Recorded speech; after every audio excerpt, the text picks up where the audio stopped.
ہمارے احباب ہیں جو مسلمان ہیں وہ ان سب کی طرف سے ان کا ویلکم کرتا ہوں، خوش آمدید کہتا ہوں. اور میں آپ کی خدمت میں یہ عرض کرتا ہوں کہ اتنے لوگ آپ کے بیان کو، آپ کی گفتگو کو سننے کے لیے بے چین ہیں، اور میں چاہتا ہوں کہ آپ اپنی گفتگو کا آغاز فرمائیں. حضرت علامہ پیر سید محمد ہاشمی میاں سجادہ نشین کچھوچا شریف وہ آپ تمام احباب سے مخاطب ہوتے ہیں. سید محمد ہاشمی میاں. الحمد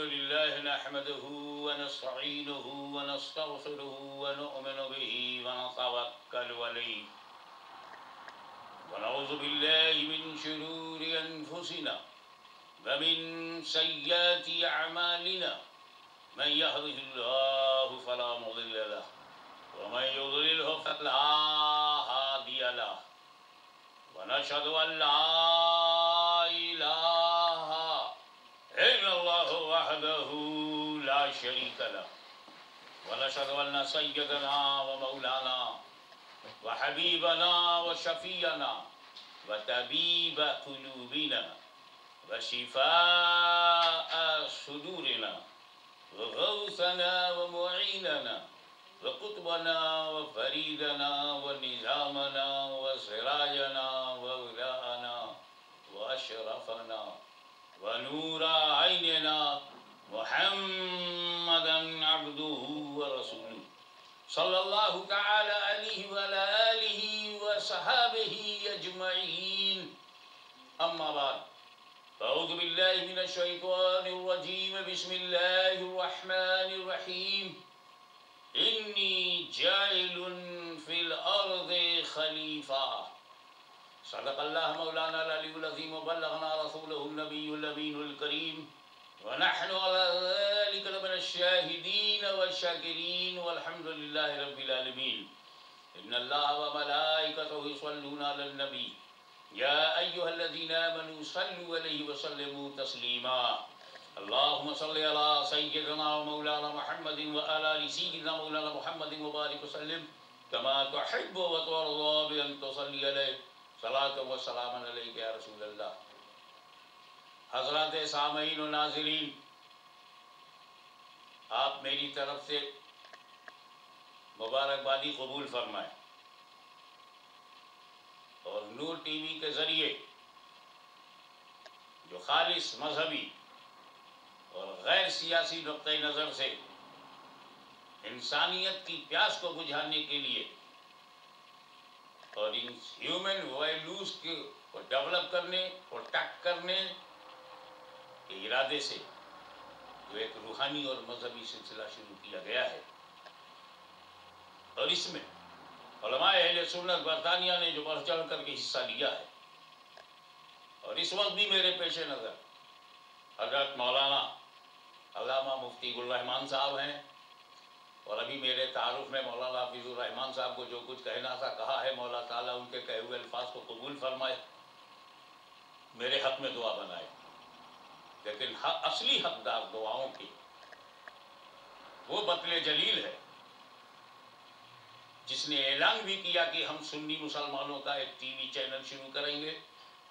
اعلان بہتوں نے کیا، لیکن سنی نقطۂ نظر سے، دینی نقطۂ نظر سے، مذہبی نقطۂ نظر سے اگر آپ دیکھیے تو شیخ طریقت پیر علاء الدین صدیقی صاحب نے جو کہا وہ کر کے دکھا دیا. آج وہ اپنے وطن میں، لیکن ان کی کاوشوں سے جو کشتی مذہبیت چل پڑی ہے دریا میں، وہ آج بھی رواں دواں ہے. اور یہی سن کر کے میرے دل میں بھی یہ خواہش پیدا ہوئی کہ میں بھی اس میں کاندھا لگا کے گاؤں کا حقدار بنوں. مولا تعالیٰ ہمارے پیر صاحب کے علم امور میں برکت عطا فرمائے اور ان کا سایہ دیر تک قائم رکھے. اب اپنی توجہ سمیٹیے اور اس آیت کریمہ پر جمع دیجیے جس میں واضح طور پر کہا گیا ہے انی جاعل فی الارض خلیفہ. رب تبارک و تعالیٰ نے حضرت آدم کو زمین پر اپنا خلیفہ بنایا.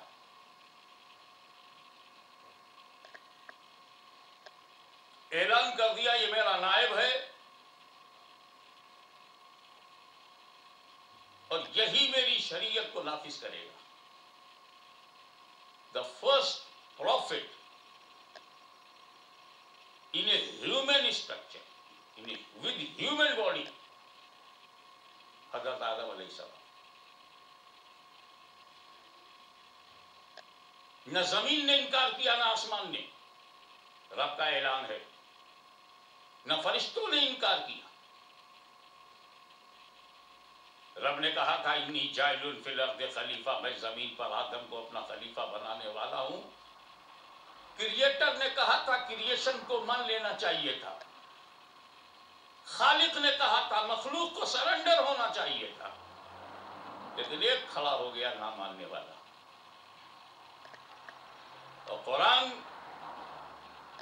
اسے یوں بیان کرتا ہے اذ قلنا للملائکۃ اسجدوا لآدم فسجدوا الا ابلیس ابى واستكبر وكان من الكافرين. رب نے جب حکم دیا کہ تم آدم نبی علیہ السلام کی تعظیم کرو، وہ تعظیمی سجدہ تھا. مقصد آدم کی تعظیم کرانا تھا، طریقہ سجدہ تھا، کیونکہ شریعت آدم میں سجدہ تعظیمی جائز تھا. لیکن مقصود جو تھا وہ تعظیم. فسجدوا، سب سجدہ تعظیمی میں چلے گئے الا ابلیس. تو نبی کی تعظیم سے انکار کرنا آج کا نیا پرابلم نہیں ہے. انکار تعظیم کی جو تحریکیں چل رہی ہیں، ڈس آنر آف پروفٹ کے جو موومنٹس چل رہے ہیں، یہ کوئی نئی شکل نہیں ہے. یہ تو حضرت آدم علیہ السلام کے سامنے سب سے پہلے پیش آیا. اور جس نے انکار کیا، آدم علیہ السلام کی تعظیم سے جس نے انکار کیا، وہ کوئی گھٹیا معمولی علم والا بے عمل اور گنوار نہیں تھا.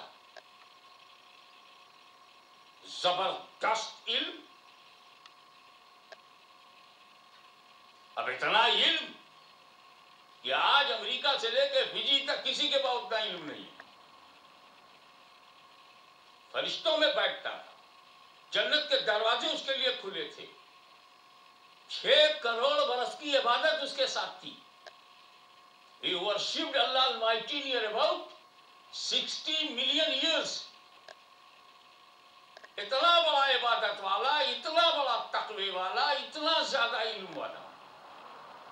لیکن جب نبی کی تعظیم کی بات آئی تو اس نے انکار کیا. اسی انکار کرنے والے کو قرآن نے کہا ہے ان الشیطان للانسان عدو مبین.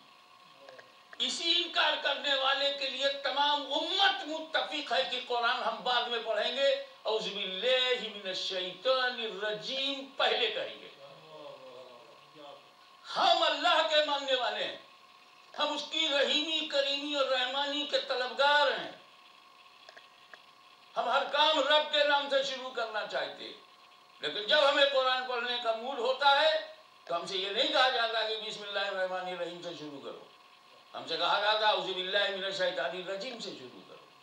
آخر اس کے پیچھے کوئی فلسفہ ہے، کوئی فکر ہے، کوئی لاجک ہے؟ ہاں، تم اللہ کو رحمان اور رحیم بعد میں کہنا. پہلے جو اللہ کا دشمن ہے اسے رجیم کہہ کر، اس کا رد کر کے، اس سے اپنے کو الگ کر کے آؤ. کیا مطلب؟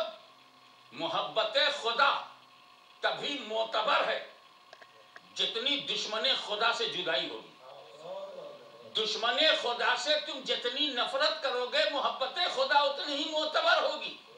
اور یہی تو ہمارا ٹی وی چینل تمہیں سمجھانا چاہتا ہے کہ دشمن مصطفیٰ سے جتنی نفرت ہوگی، محبت مصطفیٰ اتنی ہی معتبر ہوگی. اب یہ تو ہو نہیں سکتا کہ آدم علیہ السلام کا دامن بھی ہاتھ میں ہو اور منکر سے تعلقات بھی ہو. جناب، خدا نے کہا یہ خلیفہ ہے، خدا نے کہا تھا یہ خلیفہ ہے. خلافت کا اعلان رب نے کیا تھا اور خلافت ہی سے انکار کر دیا. تو اس کا مطلب یہ ہے کہ خلافت سے انکار کرنے کا مزاج مومنانہ مزاج نہیں ہے، ابلیسی مزاج ہے. اب چاہے خدا کے خلیفہ کی خلافت سے انکار کرو یا رسول اللہ کے خلیفہ کی